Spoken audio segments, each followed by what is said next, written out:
早安，我是 Misako。说到来日本旅游，如果你想要看富士山的话，大部分人都会选择去山里的河口湖。我之前也有拍过一支去山里搭观光列车的富士山一日游影片。不过呢，其实富士山它是横跨山梨县跟静冈县，所以不止山梨可以看到富士山，其实静冈也有非常多可以看到富士山的景点。那这一支影片就是要带着这一台 Sony 新出的 ZV-E10 Mark II 一起来完成这一趟旅程。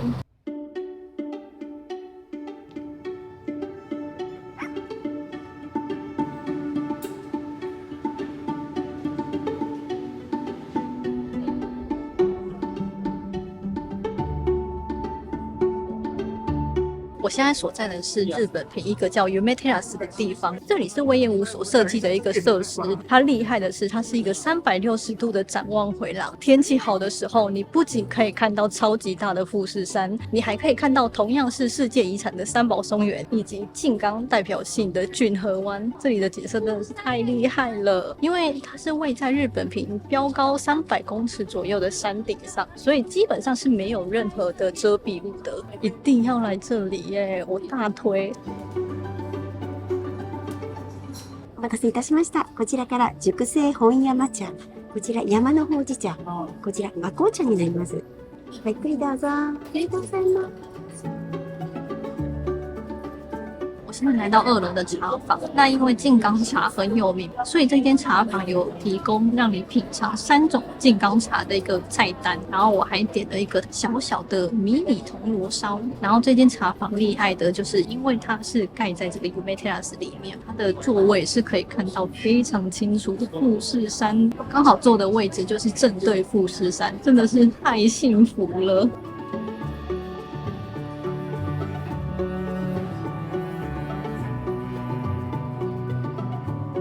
那说到相机，自从今年拿到这一台 Sony ZV-E10 Mark II 之后，我基本上日常出门就真的都只带这一台相机，因为它真的是又小台又轻，装进包包完全不会觉得有很重的感觉。再来就是我拿的是白色机身，真的是很漂亮，光看它就是觉得心情很好，完全可以把它当做是日常的穿搭配件来使用。它对我来说最好的就是既可以拍影片又可以拍照片。就以照片来说，Sony 它有推出风格外观，简单来说就是你可以套滤镜，那它有10种预设的滤镜。我最常用的话是 FL， 偶尔也会用 VV 或者是 IN。你还可以针对每一个滤镜去做数值的调整，甚至它很好的是你影片都可以直接套用这个滤镜，完全不用修图就很漂亮。那假如说你还是会偶尔想要后置修图的话，你也可以同时拍RAW档，它就会记录这张照片没有套过滤镜的原始数值。那如果你拍完想要立刻上传到社群平台，你可以下载他们一款叫 Creators App，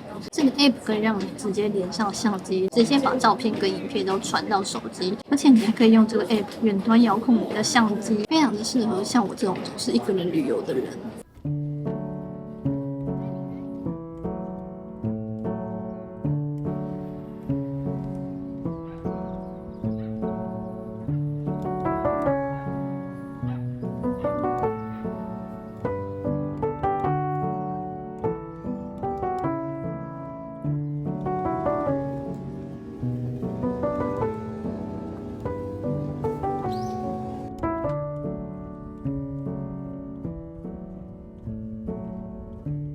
我今天晚上是住在日本平饭店，刚刚也已经领到了我的房卡，准备好了吗？来带大家看看这间房间的景色到底有多夸张。你看，富士山就在我的眼前，这就是你房间可以看到的景色。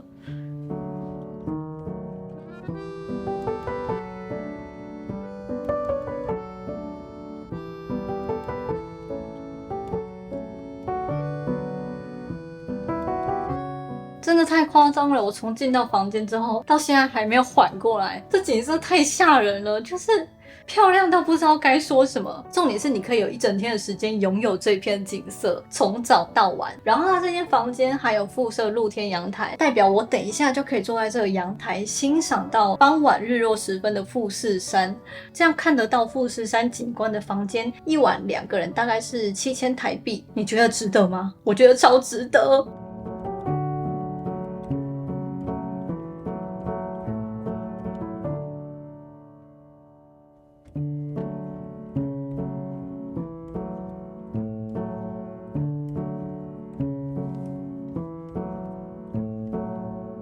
进来之后看富士山看得太开心，我完全忘记要插卡。来看他们的浴室，哇，好大！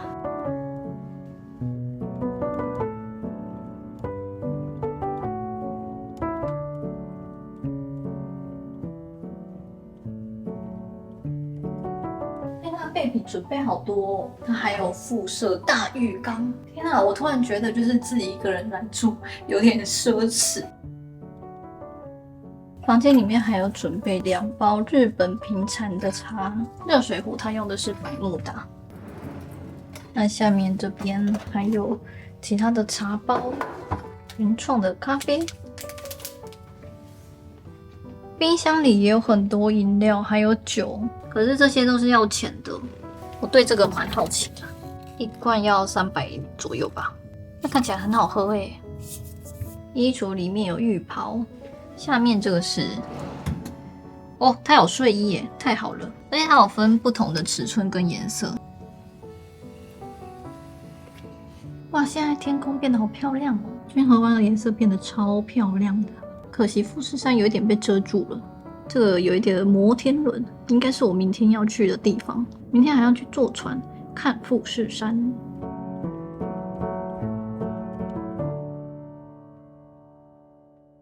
不得不说，这个房间真的是太好拍了，我真的是一刻都不想要踏出房门。我刚刚就是一路拍到完全看不到富士山的身影，才甘愿收工。刚刚也去吃完晚餐回来了。早上已经有分享过这一台的拍照功能，接下来来聊聊它的录影功能。其实我觉得这一台相机真的是蛮适合创作者，可以满足创作者在拍影片的时候所需要的功能，像是它可以拍4K 60帧，慢动作缩时摄影也都可以拍，它还有防手震功能，稍微的运镜，其实画面都蛮稳的。如果你是要像这样对着镜头讲话，它也是有翻转萤幕，很方便。我觉得 Sony 的选单其实设计的蛮直观，而且它是触控萤幕，如果你是新手也可以很快就上手。如果你要直视摄影的话，它的选单也会自适应调成直视。那我这一台搭配的是它基本的1650的 kit 镜，如果你想要换别的镜头当然也 OK。然后要特别提的就是它的电池，它所使用的是 FZ100，目前这颗是 Sony 主要在使用的电池，续航力会比较久。像我之前用过的 A74、A7C Mark II 都是用这颗电池。最后必须要讲的就是它的麦克风，它本身有附一个防风毛罩，把它装上热靴座之后，多少都可以抑制一些环境的噪音。不过呢，我想要另外推荐一款机顶麦克风，叫 ECM B10，这一次使用我真的有吓到，这样的距离它也是可以收得很清楚，而且它有3个模式可以让你选择，超指向、单指向跟全指向。超指向就是指它只收正前方的声音，也就是我现在所使用的模式。单指向就是前方广域范围的收音都会收清楚，所以假如说你是2-3个人同时录影的话，就可以用这个功能。然后全指向就是指360度的声音它都会收录进去，然后它其实也有配备降噪功能，而且这个机顶麦克风不用另外接线，你只要装上热靴座，它就会自动收音了。好啦，第一天的分享就到这边，希望明天也可以看到满满的富士山。晚安。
Every part of me, I'm yours.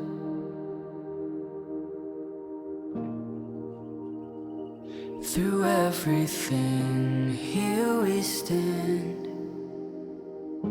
hand in hand. I'm yours.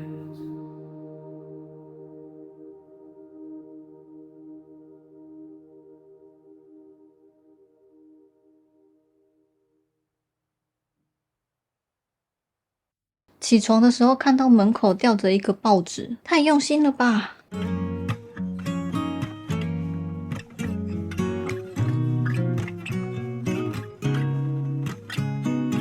大家早安，我现在来吃早餐，因为我这次订的方案是有附早餐的，然后它早餐有分2种，一种就是自助式的，我选的是日式料理，非常的丰富。我昨天吃了他们晚餐，我觉得还蛮好吃的。日本平饭店的特色就是不仅房间可以看到富士山，它连其他的像是大厅、吃早餐的地方，基本上馆内的所有的餐厅你都可以看到富士山。还有一个必须要推荐的就是日本平饭店的 check out 的时间居然是12点，超晚的，真的是让你可以好好的放松享受这里的每一个时间。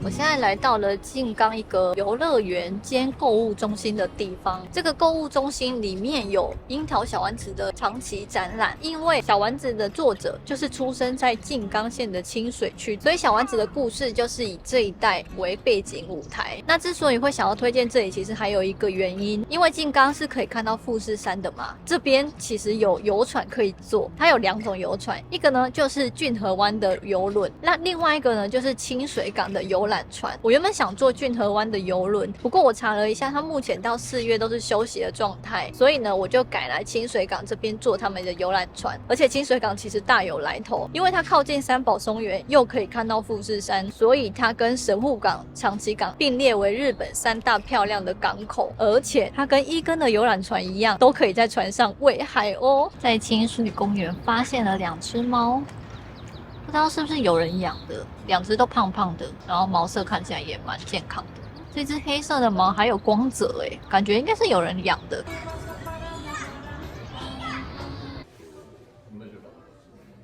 这边还有写说我目击到海豚的情报，3月20的时候还有看到4只，其他天也都有记录，其实蛮多的耶这个时期。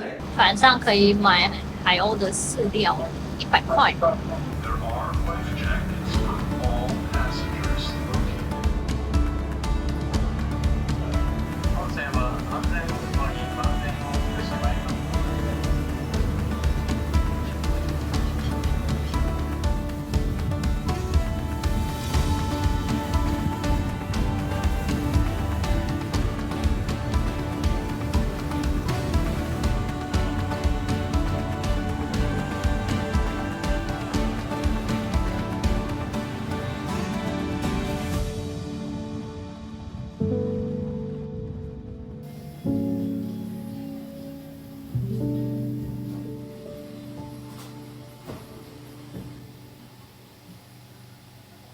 我现在已经抵达三宝半岛，因为静冈有一项特产我还蛮想吃的，就是樱虾 sakura ebi， 它主要是在骏河湾可以捕捉到，所以大家来静冈，特别是清水区玩的时候，可以找看看有没有提供樱虾的店家。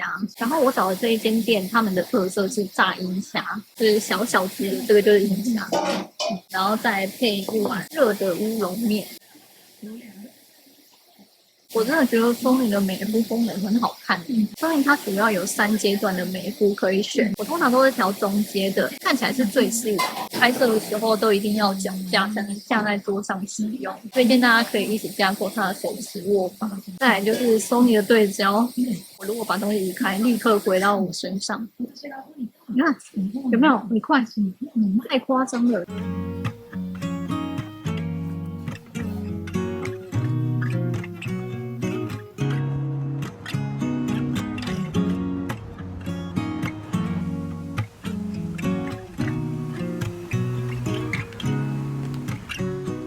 我现在来到了最后一个景点，就是三宝松原。这个地方我相信比较少台湾人知道，但是这里其实是组成富士山世界遗产的一部分。刚刚沿路走过来，真的发现松树超级多棵的，据说这边有上万棵的松树。那它最吸引人的特点就是可以同时看到松树、海滩、海浪，还有富士山。那其实这边也是可以骑脚踏车，这边给我的感觉有点像是天桥立，因为天桥立一样就是沙洲，然后也有松树，然后这里有一棵松树很特别，就是我背后这一棵，它叫羽衣之松。以前传说就是当地的渔夫，他在这一棵松树上就是有发现一件很漂亮的雨衣，然后他原本要把它拿走，后来就有一个仙女出现，他就说这是我的衣服，如果我没有它的话，我就没有办法回到天上了。后来呢，渔夫就说好，那作为交换条件，我可以还你，可是你要跳一支舞给我看。于是呢，仙女拿回她的羽衣之后，还真的跳了一支舞之后，就回到天上了。这个故事如果是我的话，我拿到雨衣的第一件事情绝对就是揍爆那个渔夫，好吗？那总之呢，那一件雨衣听说就是在这一棵松树上被发现的。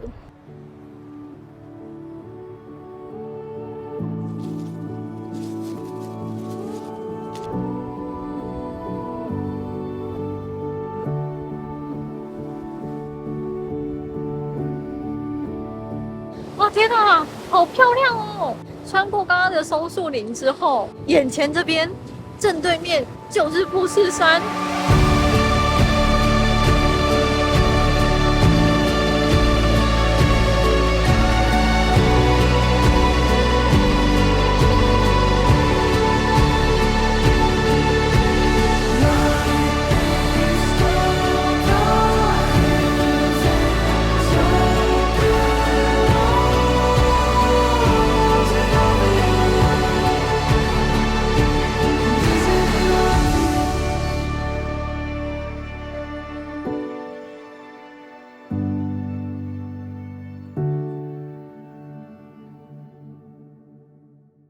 大家，我现在已经回来清水车站，不知道你们是否还满意这一次富士山的行程呢？现在很多日本的一线景点都是呈现观光客爆满的状态，会觉得大家好不容易大老远从台湾跑来日本，结果花了非常多的时间在等待，在排队上，会有点可惜。如果说你是要看富士山的话，我真心推荐大家可以往静冈这边跑。除了这一次介绍的景点以外，还有非常多的景点我都来不及塞在这一集介绍，也希望之后可以慢慢介绍我私藏的口袋名单给大家。那影片最后还是要感谢 Sony 对频道的大力支持。虽然说这1-2年 DJI Pocket 3非常的热门，很多人都有，连我自己其实也有一台。那它的录影功能是真的蛮强的，然后使用上也很方便。可是如果你也想要拍照的话，觉得 DJI Pocket 3不是那么适合，所以我一直都把它当作是备机使用。如果你今天是预算有限，想要找一台既可以拍影片又可以拍照片的相机的话，那我真心会推荐我手上的这一台 ZV-E10 Mark II。那这一支影片就到这边结束，希望大家会喜欢这一次我安排的行程。那我们就下次影片见，